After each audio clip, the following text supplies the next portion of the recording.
We were driving back from my grandparents' 25th wedding anniversary. We being my mom and myself. I was 9 at the time. My dad was at home sick with a bad case of food poisoning from the takeout that we had had the night before.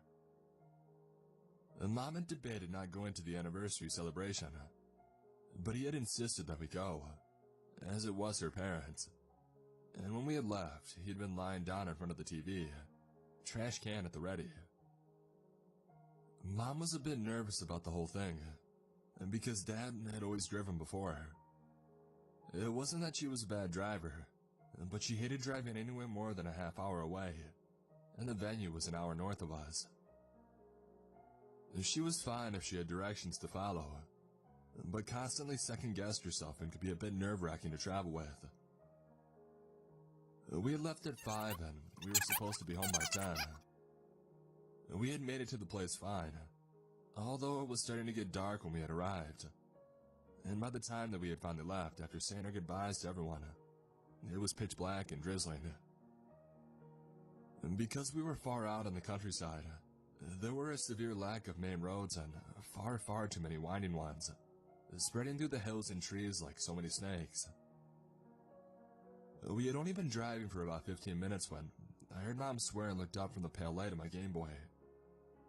She glanced back at me with a forced smile. "Oh, just made a wrong turn somewhere. I'll turn us around."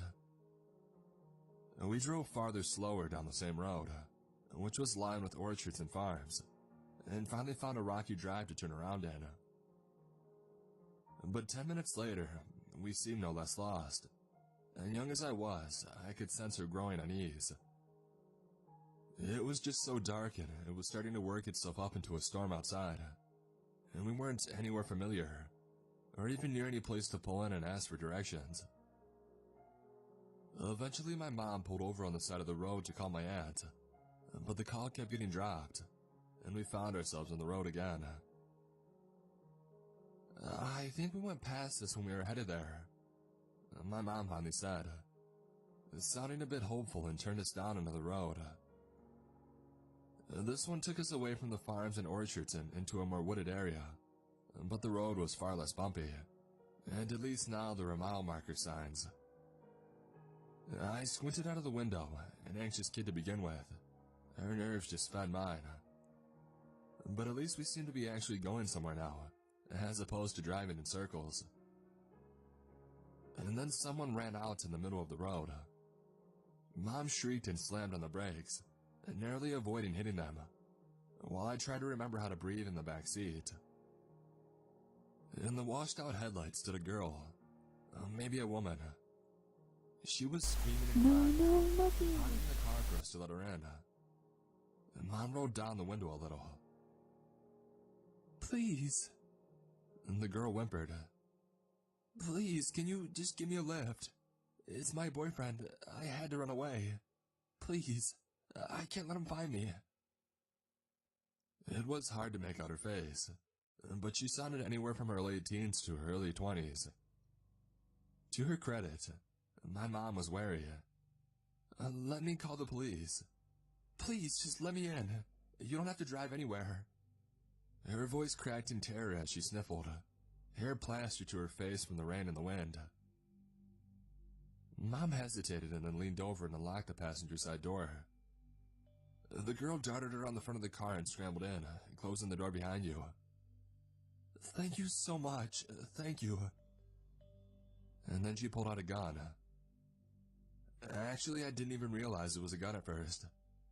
The car light was on, but it wasn't very bright, and I'd never seen a gun in person before. So for a few seconds, I was confused as to why my mom had suddenly frozen, cell phone still in hand. I might not have ever seen a gun in real life before, but I was old enough to know what one could do. "Give me the phone," the girl said. All the terror was gone, but just as breathlessly as ever. She sounded almost excited, as if she was about to go on a ride at an amusement park. And then she repeated herself. "Give me the phone, lady." It wasn't said out of anger. She said it like she was reciting a line in a play that she starred in, and had been practicing her award-winning line for ages. Mom gave her the phone, and the girl pocketed it. I watched, mute with the sort of fear that rendered everything static. I couldn't have moved even if I wanted to.